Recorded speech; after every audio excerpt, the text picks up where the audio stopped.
Добар ден и од мене. Првиот ден во новата година сме овде во Кавадарци. Честитам на градоначалникот за наистина овој прекрасен објект, оваа ски стаза. Дозволете ми да се заблагодарам и на сите оние општествено одговорни компании кои што учествуваа во изградбата на нова стаза. Ова е исклучително голема можност за кавадарчани, но не и само за кавадарчани, туку од сите краеви на државата да дојдат да уживаат во овие прекрасни природни убавини, да се рекреираат и навистина би сакал ова да биде еден почеток само, понатаму уште самиот регион, затоа што навистина самата планина и се тоа кое што е околу оваа ски стаза представува нешто што представува природна реткост.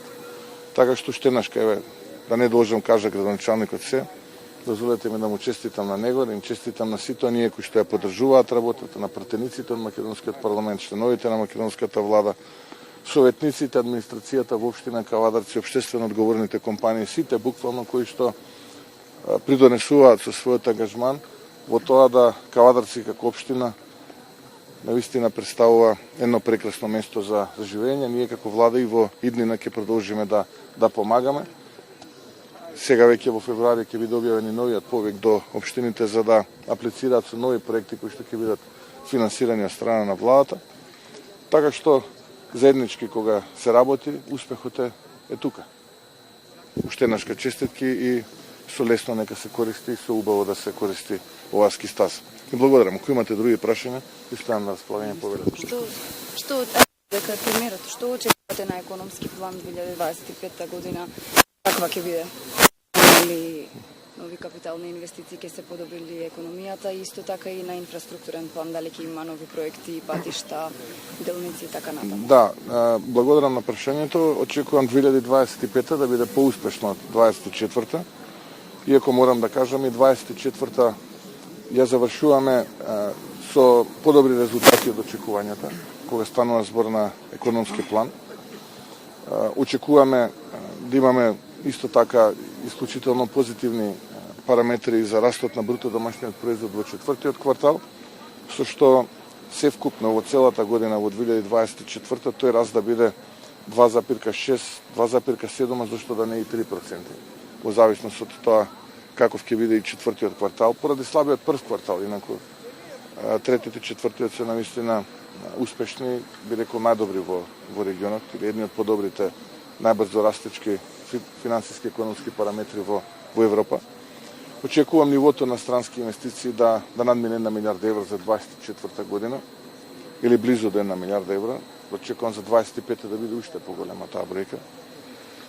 Очекувам и параметрите во економијата во 25 да бидат подобри од тие што се во 24.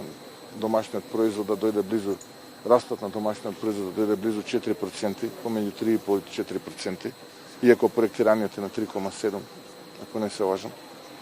Што се однесува до буџетскиот дефицит за 24-та, тука и министерката вчера ме информираше дека имаме подобри параметри од тие кои што ги предвидовме, нема да биде 4,9, ќе 4,4, а оваа година очекуваме под 4 да биде во 2025, со што навистина ќе имаме убави финансиски параметри, ќе бидеме меѓу првите 5-6 најбрзо растечки економии во Европа, ќе се вратиме на оние места каде што бевме можеби пред 10 години кога станува збор за економијата.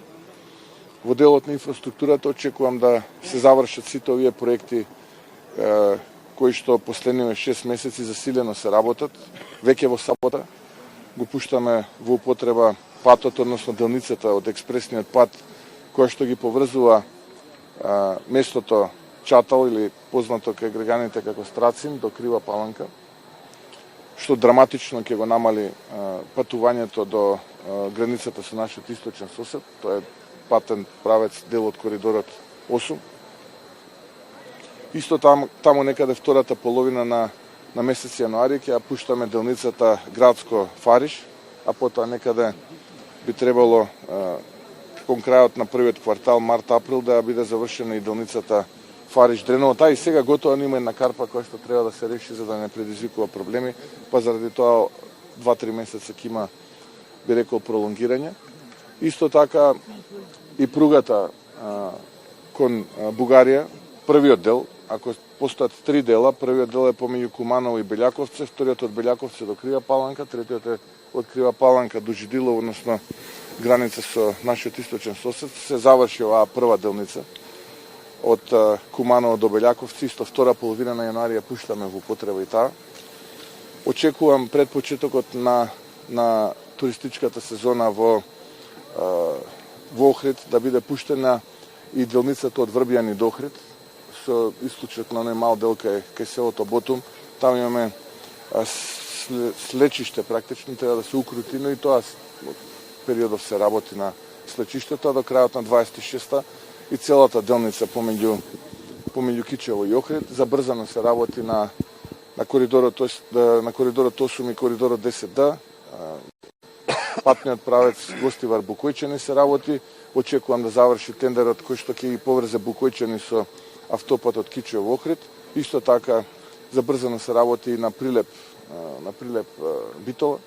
Очекувам да отпочне Тетово Гостивар и Требениште граничен премин Ќафасам по нова рута, бидејќи оваа навлегува во делот кој што е заштитен од УНЕСКО и така натаму, што многу проекти сега да не должам. Очекувам оваа следнава 2025 година да бидат со засилена динамика или да бидат завршени, а во меѓувреме ќе развиваме нови проекти кои што ќе ги отпочнеме откако сите овие проекти ќе бидат завршени.